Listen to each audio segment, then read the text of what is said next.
আপনি দেখছেন news now, আমরা জানি কোনটা খবর।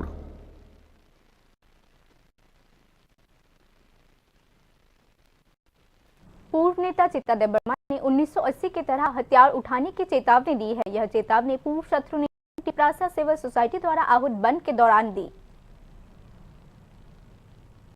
टिपरासा सिविल सोसाइटी और नॉन पॉलिटिकल प्लेटफॉर्म द्वारा आहूत 24 घंटे के बंद में पूर्व शत्रुओं का आक्रामक हस्तक्षेप देखने को मिल रहा है, जिससे आने वाले दिनों में राज्य की शांति और स्थिरता को खतरा हो सकता है। आज बॉरमुरा में आत्मसमर्पण कर चुके एनएलएफटी और एटीटीएफ के पूर्व शत्रु सड़कों और रेलवे लाइंस की नाकेबंदी में शामिल हो गए।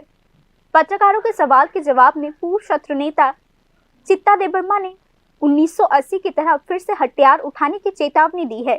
उनकी पिछली गतिविधियों को देखते हुए पूर्व शत्रुओं की भागीदारी ने बंद को राजनीतिक दबाव और नए तनाव का एक साधन बना दिया है। আমরা 24 ঘন্টার বন্ধ দেখেছি। আমরা অলরেডি ডিসাইডেড, যদি এই 24 ঘন্টার বন্ধকে ত্রিপুরা সরকার কোনো গুরুত্ব না দেন বা ইম্পর্টেন্ট না দেন, আগামী দিনে ডাবলের পরে রিডাবল হয়ে যাবে।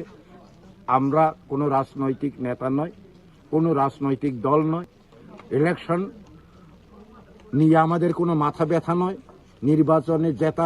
पूर्व शत्रु नेता ने आज शिकायत की कि सरकार ने समझौते के अनुसार अपने वादे पूरे नहीं किए हैं। तो 19 মে ভারত সরকার যে নোটিশ জারি করেছিল, নোটিফিকেশন দিয়েছিল যে ভারতবর্ষে বহিরাগত প্রায় 3 কোটি মতো অবৈধভাবে নাগরিকত্ব নিয়ে বসবাস করছেন, ওদেরকে যে রাজ্যেই আছেন সমস্ত রাজ্য সরকারকে নির্দেশ দেওয়া হয়েছে যে ওদেরকে চিহ্নিত করে ডিটেইন এবং ডিপোর্ট করার জন্য, এবং সেখানে বলা আছে যে 1 মাসের মধ্যেই তার অ্যাকশন নিতে হবে।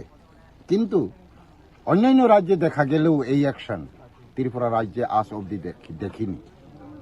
তাই আমরা জানতে চাই যে ত্রিপুরা সরকার কেন তার অ্যাকশন নিচ্ছে। पूर्व शत्रु संबंधित विश्लेषकों के अनुसार बंद का इस्तेमाल अपनी राजनीतिक स्थिति को मजबूत करने के लिए किया जा रहा है। इसी बीच प्रशासन ने स्थिति को नियंत्रण में रखने के लिए सतर्कता बरतती है।